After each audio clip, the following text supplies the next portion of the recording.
지금 코로나19 때문에 참 많이 답답한 우리 시간을 보내고 있습니다. 계속 집에만 있으니 참 많이 답답한 시간들을 보내고 있는데요.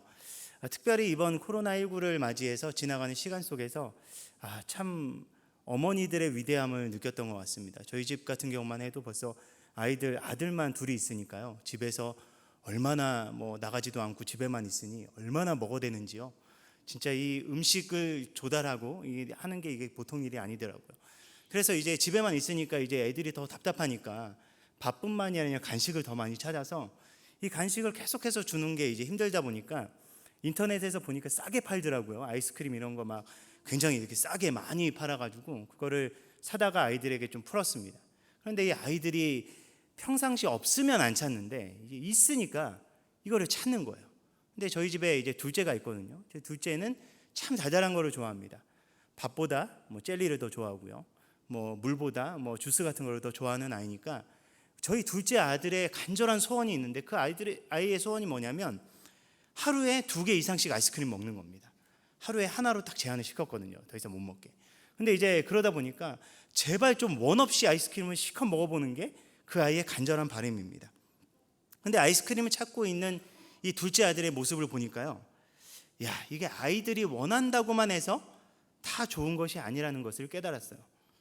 그런데 이것을 살펴보면 이것이 어떻게 보면 하나님께 구하는 우리의 모습일 수도 있다라는 생각을 했습니다.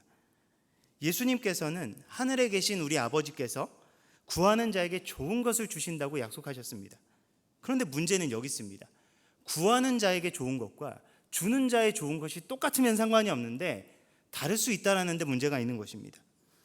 그런데 우리는 구하는 부분에 있어서 특별히 한국 교회는 저는 고지론적인 영향을 많이 받았다라고 생각합니다. 여러분 혹시 고지론 아십니까? 이게 그 군사 용어이기도 한데요. 전투에서 고지를 점령해야 그 전투에서 이기고 그 영토를 장악할 수 있다는 논리예요. 따라서 이 그리스도인적인 입장에서 고지론은 뭡니까? 세상에서 우리 그리스도인이 세상을 변화시키기 위해선 높은 자리에 올라가야 된다는 겁니다. 높은 자리에 올라가서 영향력을 행사하는 위치에 올라가야 이 세상이 변한다는 겁니다. 이러한 설교와 가르침으로 굉장히 유명세를 탄 목사님과 교회들이 많았고요. 분명 그런 설교와 가르침은 그 시대의 청년들 그리고 그 시대의 아이들을 키우는 모든 부모님들에게 지대한 영향을 주었던 것 같습니다. 저 또한 그 시대를 살았거든요. 그래서 기도하면 항상 큰 비전, 큰 뜻, 크게 저를 써주시옵소서 그렇게 기도했던 것 같아요. 그 대표적인 기도가 이렇지 않습니까? 머리가 될지언정 꼬리가 되지 않게 하옵소서. 모기가 막 날아다니네요. 여러분 그렇게 우리가 기도하지 않습니까? 우리의 기도는요 항상 크게, 많게, 높게 여기를 향해 왔습니다. 그래서 하나님으로부터 오는 축복이 마치 세상의 복과 전혀 다르지 않게 되었고 세상적인 성공을 하나님의 영광과 연결시키는 그런 이상한 공식까지 나오게 됐다는 것입니다. 근데 저도 자녀를 키우는 입장이 돼 보니까 기왕이면 저희 아들들도 영향력 있는 위치에서 더 많은 것을 꿈꾸고 이뤄가는 삶을 살았으면 좋겠다라는 생각을 들기도 합니다. 그렇게 인간적인 바람이 드는 게 사실인 것 같습니다. 여러분 어떠십니까? 저만 그럽니까? 굳이 선택하자면 둘 중에 한 가지를 선택하자면 기왕이면 좀 좋은 쪽으로, 기왕이면 성공하고 더 높게 올라가는 쪽으로 생각이 되지 않습니까? 그런데 한번 솔직해 보자고요. 여러분 이게 우리의 원함입니까? 정말 하나님께서 기뻐하시는 방향입니까? 하나님 안에서 좋은 것입니까? 우리가 생각하기에 좋은 것입니까? 여러분 마치 세상의 성공주의를 마치 이것이 기독교의 진리인 양 포장하는 것은 아닐까요? 그래서 고지론을 비판한 한 목사님은 이렇게 이야기했습니다. 고지론이 사실이라면 지금 한국 사회는 바뀌어야 정상이다. 상당수 고지를 점령하신 분들의 종교란을 살펴보면 기독교라고 체크되어 있기 때문이다. 정작 고지론을 주장하면서 살았던 많은 이들이 점령해버린 그 숱한 고지에서 오히려 부정, 부패, 탐욕, 죄악, 불의가 얼룩져 있다. 여러분 이것은 우리가 너무나 많이 살펴볼 수 있는 문제입니다. 너무 크리스찬이라고 이야기하는 너무나 많은 유명인들이 그리고 흔히 우리가 대형교회라고 이야기하는 그 교회들이 얼마나 불법을 자행하고 또 얼마나 하나님의 영광을 가리는 경우가 얼마나 많이 있었습니까? 안타깝지만 부와 명예의 자리에 오르는 것이 하나님의 영광을 반드시 나타내는 것이 아니라는 것입니다. 크고 많고 높고는요, 하나님을 가리키는 본질이 될 수 있습니다. 하나님은 크신 분이잖아요. 하나님으로부터 나오는 것은 풍성하지 않습니까? 하나님은 높으신 하나님입니다. 이건 하나님을 가리키는 본질입니다. 또한 우리가 천국에 올라가면 그런 자리에 오를 수 있겠죠. 그렇지만 이 땅에서는 아니라는 거예요. 하나님의 본체이신 예수님께서는 이 땅에 어디에 오셨습니까? 가장 낮은 곳에 임하셨습니다. 영광의 자리가 아닌 낮은 곳에 임하시고 아파하고 병들고 지친 자들과 함께 하셨습니다. 그의 죽음과 부활 위에 세워진 교회가, 그리고 예수 그리스도를 따른다고 하는 공동체인 교회가 높은 것을 바라고 원하고 기도한다면 우리가 따르는 것이 예수가 아님을 스스로 증명하는 것이 됩니다. 이번에 저희 청년부에서 사도행전을 묵상하고 있는데요, 얼마나 은혜가 되는지 몰라요. 사도행전 안에 가득한 성령의 역사, 그리고 교회를 이끄시는 하나님 아버지의 은혜가 얼마나 크신지 모릅니다. 이 시대를 살아가는 청년들에게 정말 많은 큰 도전과 은혜를 주는 것 같습니다. 그런데 묵상하면 묵상할수록 참 은혜가 되는 것은요, 다른 부분이 아니라 목숨을 걸고 예수를 따르기 시작했던 제자들이 세상 기준에서는 실패한 자들이었다는 데 있어요. 세상의 시각에서 제자들은 실패한 자들이었습니다. 세상 기준으로 실패한 리더를 따르고 그를 구원자로 모셨기 때문입니다. 예수님의 핵심 제자 중에 한 사람인 야고보가 있습니다. 베드로와 요한과 더불어 항상 예수님 측근에서 예수님을 보필했었던 자였습니다. 그런데 제대로 사역도 못 해보고요, 헤롯이라는 왕에게 죽임을 당합니다. 일곱 일꾼 중에 한 사람으로 선택받은 스데반은요, 억울한 죽임을 당하고요, 나머지 6명은 그 이후에 뿔뿔이 흩어집니다.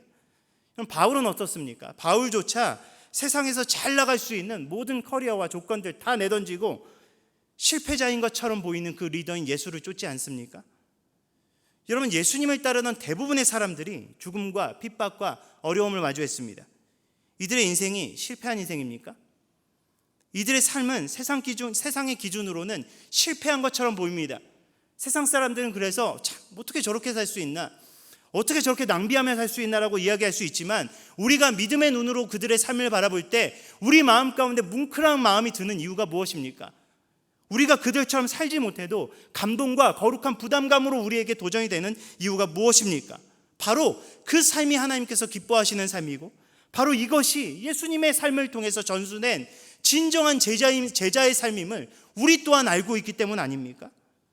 저는 그 대표적인 예가 스데반의 순교에서 찾아볼 수 있다고 생각합니다. 여러분, 스데반이라는 사람이 꿈꾸고 바라봤었던 것이 무엇이라고 생각하십니까? 스데반은 예수님을 믿고 변화됩니다. 그리고 교회 공동체 안에서 그의 믿음을 인정받아서 일곱 일꾼으로 세움을 받습니다. 그런데 그의 삶은요, 그냥 직분에만 머물지 않습니다. 그의 신앙은 그의 공동체 안에서만 머물지도 않았습니다. 그는 그가 만난 예수 그리스도를 자신의 삶에서 증거하는 삶을 살아나가기 시작합니다. 그는 때와 장소를 가리지 않습니다. 그가 있는 곳에서 하나님을 바라보았고, 그분께 자신의 부르신 그 목적대로 살아가기 위해서 몸부림치는 삶을 살았습니다. 어찌 보면 그 절정의 장면이 오늘 우리가 함께 읽은 오늘 이 말씀이 아닐까 생각합니다. 그는요, 복음을 전했다는 이유만으로 억울한 누명으로 고발을 당합니다. 그래서 공의회 앞에 서게 됩니다. 스데반이 고발당한 내용은요, 이것입니다. 그가 모세의 율법과 성전을 모독했다는 것입니다. 여러분, 이것은 유대인들에게 굉장히 민감한 부분이었어요. 그래서 자칫하면 이것으로 인해서 스데반은 죽음으로 이어질 수 있는 굉장히 심각한 상황이었습니다. 그런데 자신을 그 자리에서 해명을 해도 모자랄 그 시간에 스데반이 그곳에서 한 일이 무엇입니까? 살아계신 하나님의 아들이신 예수 그리스도를 증거했다는 것입니다. 스데반이 그 자리가 어떤 자리인지 몰라서 그랬을까요? 스데반도 유대인이잖아요. 유대인으로서 그 자리가 어떤 자리이고 무엇을 의미하는지 누구보다도 잘 알았지만, 거기서 자신이 한 이야기를 통해서 자신이 처한 운명 자체가 달라질 수 있을 것임을 그는 알았을 터인데, 그 자리에서 복음을 전했다라는 것입니다. 역사적인 근거를 제시하면서 하나님께서 예수 그리스도를 보내시기까지 준비하시는 그 모든 과정을 이야기하면서 그 가운데 끊임없이 하나님을 거부한 유대인들의 죄상을 고발하기 시작합니다. 고발당한 그가 오히려 그들을 고발하는 것입니다. 그는 그들을 향해 선포합니다. 목이 곧고 마음과 귀의 할례를 받지 못한 사람들아, 너희도 너희 조상과 같이 항상 성령을 거스르는도다. 너희 조상들이 선지자들 중 누구를 박해하지 아니하였느냐? 의인이 오시리라 예고한 자들을 그들이 죽였고 이제 너희는 그 의인을 잡아준 자요 살인하는 자가 되나니 너희는 천사가 전한 율법을 받고도 지키지 아니하였도다. 여러분, 이것이 고발당한 사람의 선포입니까? 스데반은요, 오히려 고발당한 그 입장에서 자신 앞에 서 있는 종교 지도자들 앞에서 그들이 하나님 앞에 돌이킬 것을 선포했다는 것입니다. 스데반의 이러한 이야기를 들은 자들은요, 오히려 마음에 깊은 찔림을 받았다라고 성경은 기록하고 있습니다. 그런데 그 깊은 찔림 가운데 그들이 했던 것은 무엇입니까? 이들은 이 자리에서 회개를 했어야 마땅했지만 이들은 오히려 이를 갈았다라고 오늘 말씀은 증거하고 있습니다. 그런데 그 상황 속에서 스데반이 무엇을 바라보았습니까? 55절 중반은 이렇게 고백합니다. 하나님의 영광과 및 예수께서 하나님의 우편에 서신 것을 보고. 스데반은 어떻게 하면 자신을 죽일까 분노하고 있는 사람들 틈 속에서 하나님의 영광과 서서 자신을 바라보시는 예수님을 바라봤다라는 것입니다. 그는 그 자리에서 하나님을 인식하고 예수님을 바라보는 그 삶을 살았다는 것입니다. 그런데 그와 비교되는 그룹들을 보십시오. 마땅히 하나님을 인식했어야 할 종교 지도자들이 그 자리에서 하나님을 바라보지 못합니다. 스데반을 통해서 주시는 하나님의 음성을 그 자리에서 듣지 못합니다. 스데반이 하늘이 열리고 인자가 하나님의 우편에 서신 것을 말하는 그 순간에 오히려 그들은 큰 소리를 지르며 귀를 막고 스데반에게 달려들었다라고 고백하고 있습니다. 그 상황 속에서 하나님을 인식하고 예수님을 바라보는 것이 여러분 쉬운 문제였겠습니까? 여러분 쉽지 않았을 것입니다. 그럼에도 불구하고 그 삶을 살아가는 자는 다르게 살아갈 수밖에 없다는 것입니다. 여러분, 우리에게 중요한 것이 무엇입니까? 응답 받는 것보다 더 중요한 것은 그 자리에 함께 하신 그 하나님을 인식하는 것입니다. 함께 하시는 살아계신 그 하나님을 인식할 때 하나님을 두려워하는 삶, 그리고 하나님을 경외하는 삶으로 살아갈 수 있기 때문입니다. 응답은 철저한 하나님의 주권 아래에 있습니다. 하나님께서 보시기에 하나님께서 우리에게 가장 선하고 합당하고 좋으신 것을 하나님께서 허락하시는 것입니다.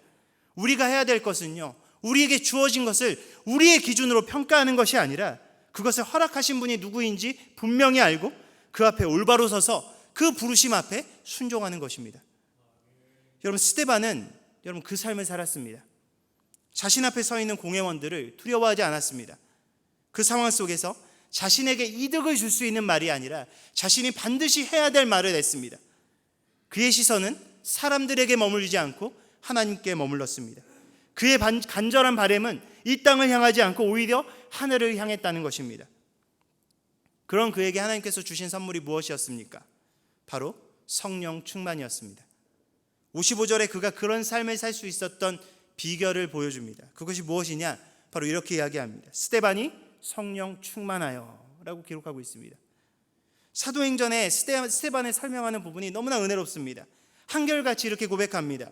스데반은 성령과 지혜가 충만하여 스데반에겐 은혜와 권능이 가득하여. 여러분, 그의 삶을 가득 채웠던 것은요, 세상적인 욕심, 야망, 세상적인 지식이 아니라 바로 성령님이었다라는 것입니다. 세상에 보기 좋은 것, 세상에서 자랑하기 좋은 것, 그것이 아니라 하나님께서 주시는 가장 좋은 선물은 여러분 성령입니다. 그 성령을 소유한 자가 바로 스데반이었다라는 것입니다. 성령께서 그에게 충만하시니 그에게 허락된 지식, 열정, 그리고 그의 모든 것을 하나님께서 기뻐하시는 방향으로 사용할 수 있었고, 그는 누구와도 비교할 수 없는 탁월함과 거룩함이 그의 삶 가운데 흘러나왔다라는 것입니다. 성령께서 함께 하셔야 여러분 그 구별된 삶을 살아갈 수 있다는 것입니다. 여러분, 우리는 어떻게 살아가야 될까요? 세상에서 좋은 모습으로 살아가야 될까요? 아닙니다. 하나님께서 보시기에 옳은 삶을 살아가야 됩니다. 여러분, 그것이 성도의 삶입니다. 때로는 그것이 세상의 반대의 길을 걷는 것이라고 할지라도 우리는 그 길을 걸어갈 수 있어야 됩니다. 우리의 힘으로 할 수 있나요? 여러분, 우리가 그렇게 용기 있고 우리가 그렇게 지혜 있는 자입니까? 아닙니다. 우리의 힘으로 못합니다. 그렇기 때문에 하나님께서 우리에게 성령 하나님을 허락하신 것입니다. 여러분, 우리가 가야 될 길은요, 바로 성령 충만함을 통해서 그렇지 않은 세상 한복판에서 하나님을 인식하고 두려워하는 삶을 살아가는 것입니다. 바로 그것이 구별된 삶이며 하나님께서 기뻐하시는 바로 하나님을 경외하는 삶이 됩니다. 바로 우리 자녀들에게 가르쳐야 될 삶이 바로 그 삶이라고 생각합니다. 세상을 두려워하게 키우면 안 됩니다. 세상보다 하나님을 인식하고 하나님을 두려워하는 삶 가운데 그들이 서나갈 수 있어야 합니다. 그러기 위해 필요한 것은 성령님을 바로 그분과 함께하는 것이며 그분을 구하는 것이 가장 중요하고 가치 있는 일임을 우리는 우리 자녀들에게 가르쳐야 됩니다. 세상의 음성이 아닌 성령님의 음성에 순종하는 삶을 살아가도록 우리 먼저 그 삶의 본을 보여야 되며 그 삶으로 우리의 자녀들을 인도할 수 있어야 된다는 것입니다. 성령께서 충만히 거하시는 삶을 살아야 하나님을 경외할 수 있습니다. 하나님을 경외하는 삶이 기초가 되어야 그 위에 모든 것이 세워질 수 있습니다. 이 기초가 없이는 그 위에 어떤 것도 세워갈 수 없습니다. 나중에 세울 수 있는 것이 아닙니다. 처음부터 쌓지 않으면 절대로 만들어질 수 없는 것이기 때문입니다. 성령 충만한 가운데 하나님을 경외하는 그 굳건한 기초 위에 우리의 인생이 세워지게 되길 예수님의 이름으로 축복합니다. 그렇다면 성령 충만한 삶이 낳는 것이 무엇일까요? 저는 스데반의 순교를 묵상할 때마다 참 거룩한 부담과 도전을 주는 장면이 바로 그의 고백에서 나타난다고 생각합니다. 자신의 이야기를 들은 사람들이 스데반을 끌어냅니다. 그 자리에는 어떤 법적인 절차도 없었습니다. 그때 그 이스라엘은 로마의 통치를 받고 있었기 때문에 유대인들 자체적으로 사형을 집행할 어떤 권리도 없었습니다. 그런데 그들은 불법적으로 그 어떠한 그 로마의 허락 없이 스데반을 밖으로 끌어다가 스데반을 처형합니다. 자격도 없는 자들이 스데반을 처형한 것입니다. 너무나 억울하고 너무나 화가 나는 상황입니다. 여러분 한번 생각해 보십시오. 눈이 뒤집혀서 돌을 들고 달려드는 사람들의 모습을 한번 생각해 보십시오. 인간적으로 얼마나 무서웠겠습니까? 또 한편으로는 하늘이 열리고 하나님께서 그 예수님께서 서서 자신을 바라보는 것을 보지 않았습니까? 그는 죽는 순간까지 서서 자신을 바라보시는 예수님을 보고 있었습니다. 그런데 예수님께서 서 계시기만 하시지 그 어떤 액션도 취하지 않는 것입니다. 침묵하시는 것 같은 그 상황 속에서 얼마나 스데반이 외로웠겠습니까? 여러분 그 상황 속에서 스데반이 구했던 것이 무엇입니까? 59절과 60절은 이렇게 고백합니다. 그들이 돌로 스데반을 치니 스데반이 부르짖어 이르되 주 예수여 내 영혼을 받으시옵소서 하고 무릎을 꿇고 크게 불러 이르되 주여 이 죄를 그들에게 돌리지 마옵소서 이 말을 하고 자니라. 이 당시에 사람들이 들었던 돌은요 요만한 돌이 아니에요. 적어도 사람 손바닥만한 돌이었고요. 성인 남서들은 분노해서 어떤 돌 들었겠어요? 막 이런 거 큰 거 들고 막 집어 던지지 않았겠습니까? 그 돌에 맞아가면서 그는 자신의 억울함을 토로하지 않았다라는 거예요.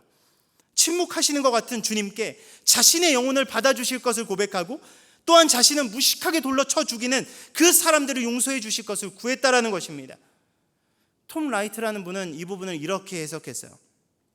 스데반은 그의 연설에서 유대인 지도자들을 맹렬히 비난했지만 죽음의 직면에서는 돌덩이가 날아와 몸이 찢어지고 부서지는데도 목청을 높여 이 죄를 그들에게 돌리지 말아달라고 하나님께 기도한다. 이것은 하늘이 열리고 인자가 변호인으로 서 계신 환상만큼이나 놀라운 사실이다. 위대하고 고상한 유대인의 전통이 뒤집혀졌다. 기독교에 대해서 전혀 모른다고 해도 그리스도인 순교자들이 자신을 고문하고 처형하는 사람들을 향해 저주와 심판 대신 축복과 용서를 기도한다는 것만 안다면 기독교의 핵심적인 통찰을 얻은 셈이다. 그리스도인들이 그렇게까지 하는 이유는 원수를 사랑하는 것을 타협할 수 없는 핵심 가르침으로 삼았던 예수님께 그들은 정말로 배운 것이다. 여러분 스데반뿐만이 아닙니다.